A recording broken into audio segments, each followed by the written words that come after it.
자, 여러분 안녕하세요. 네, 이번 단원은 여러분 교재 170쪽에 있는 29번 문제부터 진행하도록 하겠습니다. 네. 자, 29번 문제를 보면은 다음 문제를 해결하는 유지보수 기법에 대해서 물어보고 있죠. 그래서 29번 문제는 유지보수 기법에 대해서 물어보고 있습니다. 네.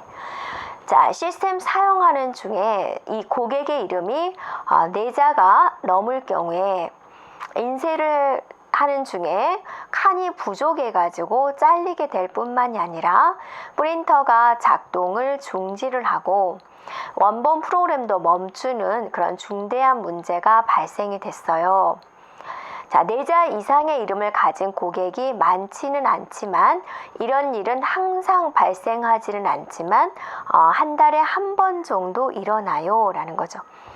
그러니까 이름이 3자인 게 이제 기본인 시대가 있었지만 요즘에는 이제 4자도 많이 있고 또 다문화 가족이다 보니까 긴 한글 이름도 이제 많이 있는 거죠.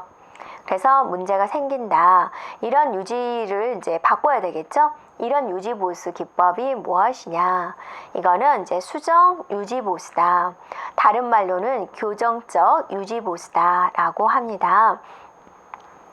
그러니까 소프트웨어 검사 단계에서는 발견하지 못한 어떤 잠정적인 오류, 잠재적인 오류를 수정하기 위한 유지보수 형태가 되겠습니다. 네. 자, 2번에 나와 있는 적응 유지보수가 있어요. 적응을 한다. 그러니까 계속 이제 우리가 그 시스템을 계속 쓸 수는 없잖아요. 그러니까 하드웨어가 이제 더 좋은 걸로 교체가 되겠죠. 그런 하드웨어에 대한 변화, 소프트웨어적인 변화에 대해서 적응을 시켜주는 것을 적응 유지보수다라고 하고요. 그 다음에 완전 유지보수다라는 것은 무엇이냐면 소프트웨어를 사용을 하다 보니까 사용자가 추가로 새로운 요구사항을 요구할 수가 있죠. 그래서 그것에 맞는 기능을 더 추가한다든지 기능을 개선한다든지 하는 보수 기법을 말을 합니다. 그래서 29번의 정답은 1번이 되겠습니다. 자, 그 다음에 30번 문제를 보면은 A 회사에서 ERP 시스템 개발을 위해서 추정된 규모가 33,600이었어요. 네, 이 규모가 이거죠. 근데 과거의 평균을 보니까 한 달에 인원이 600 라인을 처리를 하는 거예요. 그러면 몇 명이 필요하냐? 한 사람이 600 라인을 처리를 하니까 몇 명이 필요하나요? 나누기 600을 해주면 되는 거죠. 그래서 나누기 600을 해봤더니 56이 나왔어요. 56명이 필요하다라는 게 나오죠. 그러니까 56명이 필요한데 직원의 평균 인건비가 480만 원이에요. 그러니까 56명 곱하기 480만 원을 해주면 총 인건비가 나오겠죠. 그래서 곱해 보니까 2,600 아니군요. 2억 6,880만 원이 나오는군요. 네. 그래서 정답은 3번이 되겠습니다. 네. 자, 31번 문제를 볼까요? 네. CPM 소작업 리스트에서 작업 시에 가장 빠른 착수일, 가장 늦은 착수일, 여유 기간을 순서대로 나열하시오 그랬어요. 그러면 그 표를 가지고 우리가 순서대로 나열을 해볼 건데요. A는 선행 작업이 없다라고 나왔어요. B도 선행 작업이 없다라고 그랬어요. 선행 작업이 없으니까 출발이다라고 볼 수가 있겠죠. 네. 그래서 A하고 B에서부터 출발을 하게 됩니다. 근데 A는 며칠이 걸리냐면 15일이 걸리고요. B는 며칠이 걸리냐면 10일이 걸려요. 그래서 15일이면 일을 맞추고요. B는 10일이면 이제 일을 맞추는 거죠. 자, 그 다음에 A, B의 선행 작업을 가지고 있는 게 지금 C네요. 그래서 C한테 도달을 하는 거죠. 이렇게. 그 다음에 이제 그래서 C는 10일이 걸린대요. 10일. 그 다음에 이제 D는 선행 작업이 B네요. B가 마무리되어야지 D를 할 수가 있고 D는 소요 기간이 얼마가 걸리냐면 25일이 걸린다라는 거죠. 그 다음에 E를 봤더니 C가 마친 다음에 E가 오네요. E. 그리고 E는 소요 기간이 얼마냐면 15일이 끝나네요. 그래서 얘와 얘가 만나서 이제 작업이 마무리가 되겠죠. 그러면 여러분이 여기서 이제 경로를 생각을 해보세요. 자, A에서 C에서 E에서 이렇게 오는 방법이 있죠. A, C, E 이렇게 일이 끝나는 방법이 있겠죠. 네. 그 다음에 이제 B, C, E죠. B, C, E 이렇게 오겠죠. 그 다음은 이제 B, D 이렇게 되겠죠. 경로가. 네. 자, 그러면 A, C, E는 며칠 걸리나요? 15일, 10일, 15일 이렇게 걸리겠죠. 네.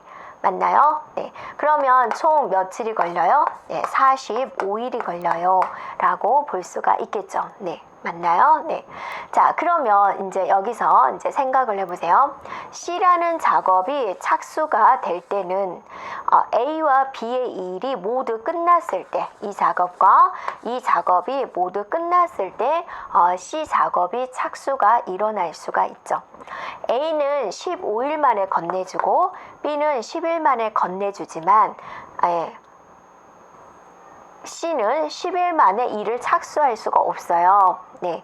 그러니까 나무젓가락 한 개를 넘겨주고 또 다른 나무젓가락 하나 건네주고 또 다른 나무젓가락이 건너와야지 내가 밥을 먹을 수 있는 것처럼 아무 일도 못하고 있는 거죠.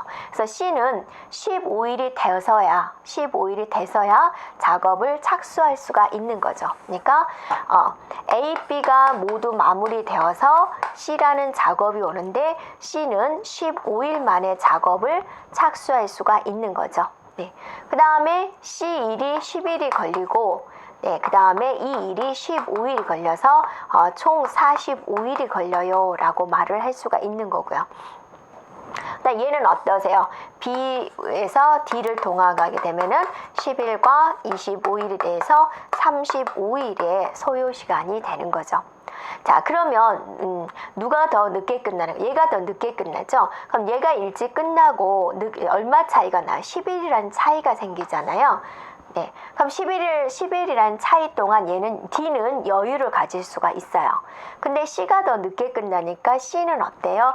여유를 가질 수가 없는 거죠. 그러니까 C가 가장 먼저 착수하는 날짜도 15일이 되는 거고 가장 늦은 착수일도 15일이 된다라는 거죠. 왜냐하면 A와 B가 두 개를 다 받아들여서 C라는 작업을 해야 되기 때문에. 그래서 얘는 C는 어떠세요? 여유 기간이 있어요? 없어요? 지금요. 네. 그래서 정답은 바로 1번이 되겠습니다. 자, 32번을 볼까요? 32번. 시스템의 신뢰성 평가를 위해서 사용되는 지표로 평균 무장애 시간과 평균 복구 시간이 있어요. 이 두 지표를 이용해서 시스템의 가용성을 나타낸 것은 그랬어요. 가용성이라는 것은 뭐냐면 시스템이 잘 돌아가는 시간을 물어보는 거죠. 그러니까 뭔가요? 시스템에 장애가 없는 시간을 구하는 거죠. 무장애가 시스템이 돌아가는 시간이잖아요. 총 시간은 어때요? 무장애 시간과 장애 시간으로 표현했나요? 네, 복구 시간이네요. 장애가 걸려서 복구하는데 걸리는 시간. 이게 이제 시스템에 주어진 총 시간분의 장애가 없는 시간이 바로 가용성이 되겠군요. 이렇게 구해주면 되겠죠. 네, 그래서 정답은 4번이 되겠습니다. 자, 33번 문제를 볼게요. 네, 소프트웨어 생명 주기 모델 중 아래 보기가 설명하는 모형은 무엇입니까? 라고 그랬어요. 고객과의 의사소통을 통해서 계획 수립, 위험 분석, 구축, 고객 평가 과정을 거쳐서 소프트웨어를 개발을 합니다. 이 네 단계의 이름이 나오면 여러분이 무슨 모델이겠구나 라고 생각이 나야 되겠죠. 바로 나선형 모델이겠군요. 자, 가장 큰 장점인 위험 분석 단계에서 그 위험 요소들을 하나씩 제거해 나감으로써 완성도 높은 소프트웨어를 만들 수 있는 거죠. 네. 그 다음에 이제 반복적인 그 네 단계를 계속 반복해서 도는 거죠. 네, 반복적인 작업을 수행하는 점진적 생명주기 모델이 되는 거죠. 비용이 많이 들죠? 시간이 많이 들죠? 그래서 대규모 프로젝트, 큰 시스템 구축을 할 때는 이런 모형을 사용을 합니다. 정답은 3번에 있는 나선형 모델이 되겠죠. 자, 이제 34번 문제를 보세요. 네, 다음은 무엇에 대한 정의일까? 객체, 기능, 메소드, 데이터 등을 위해서 필요한 모든 자원을 프로그램 객체 내에 포함시킨다.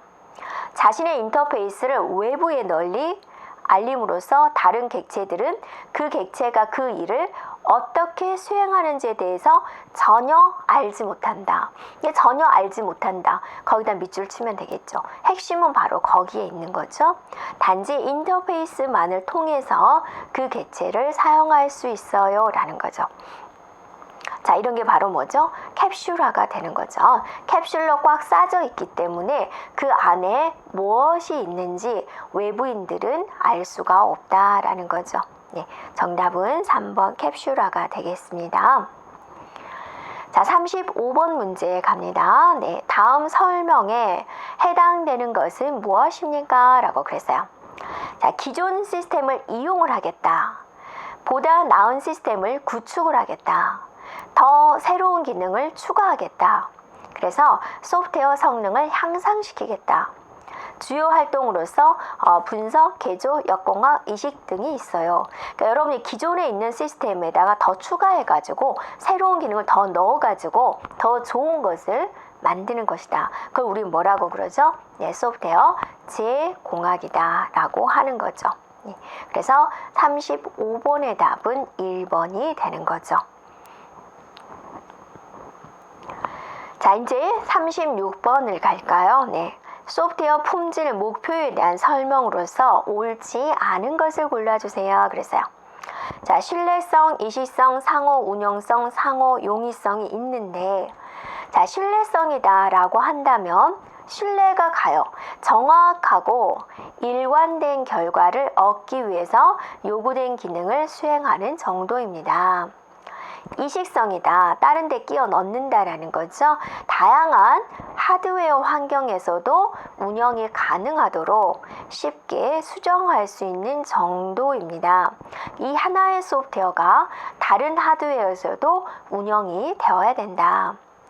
상호 운영성입니다. 다른 소프트웨어하고도 정보를 교환할 수 있는 정도입니다. 라는 거죠. 자, 사용 용이성입니다. 전체나 일부 소프트웨어가 다른 운영 목적으로 사용될 수 있는 정도다라고 그랬는데, 사용 용이성이다. 우리가 뭐 용이하다, 쉽다라는 소리죠. 사용하기 쉬워요 라는 거죠. 그래서 그 시스템을, 그 소프트웨어를 상대방한테 줬으면 그 상대방이 전문적인 지식이 없어도 그 소프트웨어를 다루는 게 쉬워야 된다 그죠. 네, 우리가 이제 게임 중에서 애니팡이 왜 한때 유행했어요? 남녀노소 나이 관계없이 왜 유행을 했냐? 쉬우니까 단순하잖아요. 그럼에도 불구하고 재미가 있었잖아요. 일단은 쉬웠어요. 어려운 게 아니라 사용 용이성이란 쉽게 배우고 활용할 수 있는 시스템의 능력을 의미한다.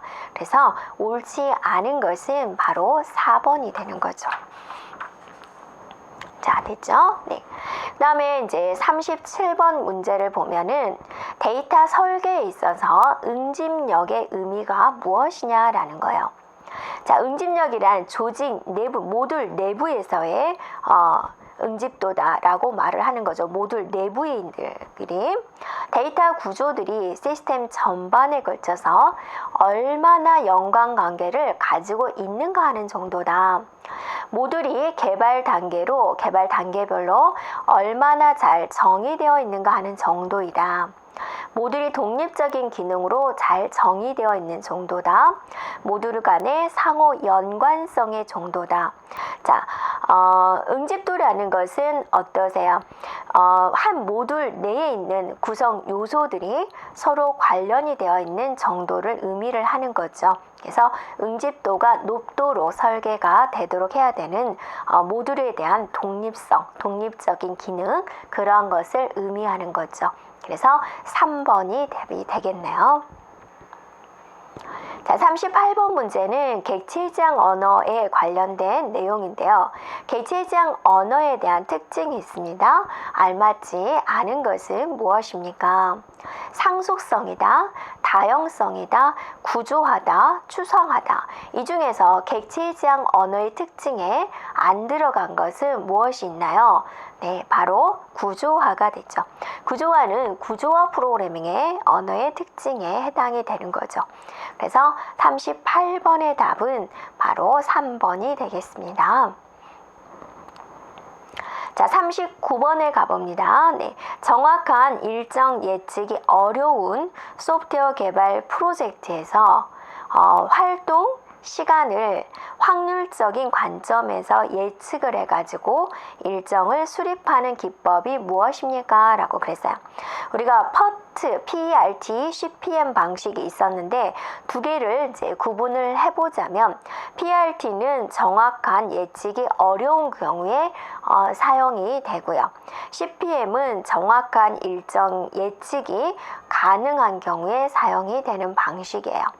그러니까 문제에서 요구하는 거 정확한 일정 예측이 어려워요. 이런 데에 사용되는 방식은 바로 3번이 되겠습니다. 네. 자, 40번 문제를 볼까요? 네. 럼바우의 객체지향 분석 기법의 절차로 옳은 것은 그랬어요. 이 럼바우의 객체지향 분석이라는 것은 모든 소프트웨어 구성 요소를 그래픽 표기법을 이용해서 모델링하는 기법이 있고요. 절차는 객체, 동적, 기능 세 단계로 나누어지게 됩니다. 객체, 동적, 기능 이렇게요. 네.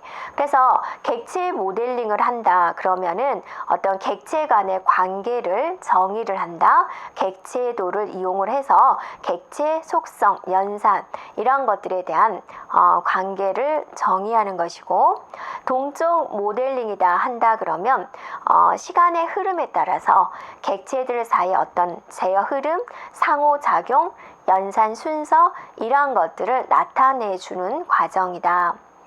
기능 모델이라는 것은 이제 데이터 흐름 다이어그램을 이용을 해가지고 데이터 흐름을 중심으로 어떤 처리 과정을 표현한 모델링이다 라고 보는 거죠. 그래서 40번의 답은 4번입니다. 네, 교재를 수정해주면 되겠습니다. 네. 자, 여기까지 소프트웨어 공학에 관련된 문제를 풀었고요. 우리가 다음 시간에는 이제 C 언어에 관련된 문제를 풀어보도록 하겠습니다. 여러분 수고하셨습니다.